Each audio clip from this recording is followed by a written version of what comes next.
मराठा उपसमितीच्या बैठकीनंतर आज ओबीसी उपसमितीची बैठक पार पडली। मराठा आरक्षणाच्या जीआर वरून नाराज छगन भुजबळांनी अपेक्षेप्रमाणे अतिशय आक्रमकपणे आपली बाजू मांडली। मागील 20 वर्षात ओबीसींना अतिशय कमी प्रमाणात निधी मिळाला अशी तक्रारही त्यांनी केली। उपसमितीत जातीवाद करण्यासाठी असू नये या शब्दात मनोज जरांगेंनी ओबीसी उपसमितीवर टीका केली।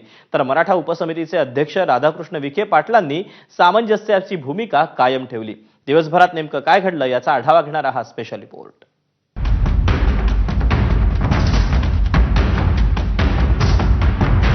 ओबीसी उपसमितीची मुंबईत पार पडलेली पहिलीच बैठक वादळी ठरली।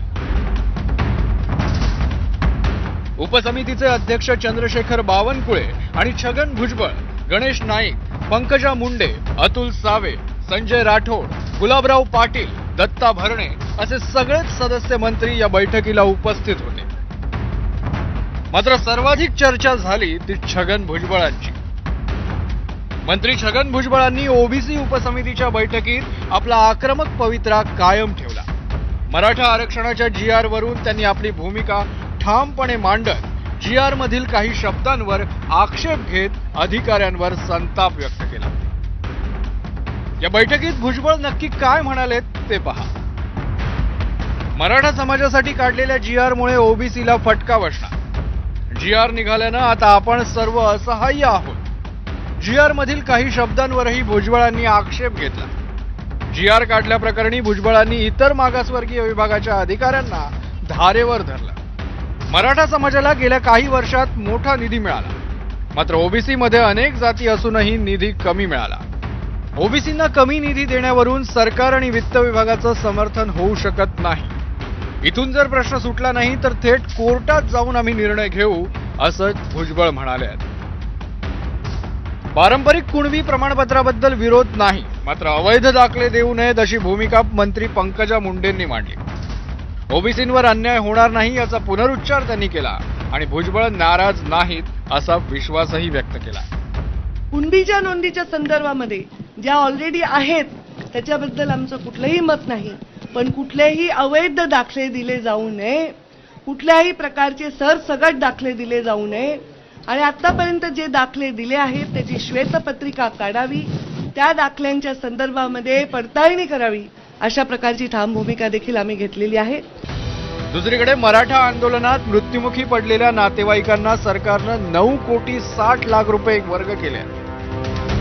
तर मराठा आरक्षण उपसमितीचे अध्यक्ष राधाकृष्ण विखे पाटील यांनी सारथी आणि अण्णासाहेब पाटील आर्थिक महामंडळासंदर्भात बैठक घेतली।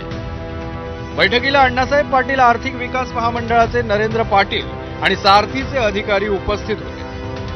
मराठा आणि ओबीसी उपसमितीमध्ये सुसंवाद कसा राहणार याचं उत्तर मराठा उपसमितीचे अध्यक्ष विखे पाटलांनी दिलं। ओबीसी उपसमितीचे अध्यक्ष चंद्रशेखर बावनकुळे यांच्याशी चर्चा करून त्रुटी दूर करू असा विश्वासही त्यांनी व्यक्त केला। ओबीसी उपसमितीचे अध्यक्ष माननीय बावनकुळे साहेब यांच्याशी मी बोललोय। आम्ही दोघं आता चर्चा करतोय की त्यांच्या उपसमितीत काय प्रश्न उपस्थित झाले आहेत, आमच्या समितीने काय चर्चा केली, तर त्यांच्याबरोबर आम्ही दोघे बसून या सगळ्या विषयावर चर्चा करून काही मार्ग काय असेल, काही त्याच्यामध्ये त्रुटी राहिल्या असतील काय असेल तर मार्ग काढू आपण। उपसमिती जातीवाद करण्यासाठी असू नये या शब्दात मराठा आंदोलक मनोज जरांगे यांनी ओबीसी उपसमितीवर टीका केली।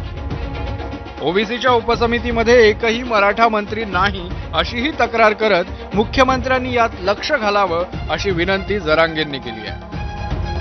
गोरगरीब ओबीसीचं कल्याण त्या उपसमितीच्या माध्यमातून करावं, त्यात जातीवाद दिसल असं जनतेला आढळून येऊ नये। जसं की आत्ताच त्या उपसमितीमध्ये जातीवाद वाटतोय।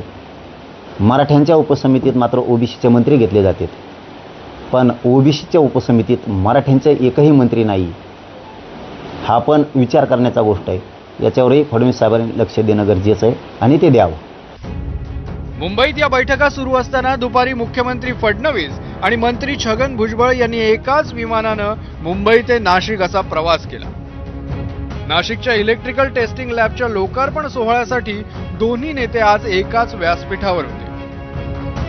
या सोहळ्यात फडणवीस भाषणासाठी एका डायसवर पोहोचले, पण काही तांत्रिक कारणामुळे त्यांना मंचाच्या दुसऱ्या बाजूच्या डायसवर जाण्याची विनंती करण्यात आली।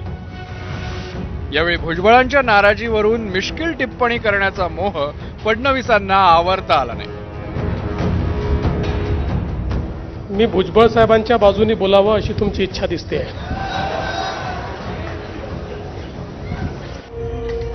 मनोज जरांगे यांची भावना प्रामाणिक आहे. वंचित आणि गरजवंत मराठ्यांचा लढा ते लढताय. सरकार सुद्धा त्यांना सुरुवातीपासून सकारात्मक प्रतिसाद देत आहे. मात्र कायदेशीर पेचप्रसंगाची खडतर नागमोडी वाट त्यांच्या समोर आहे.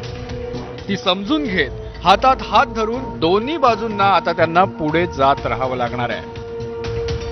ब्युरो रिपोर्ट, एबीपी माझा.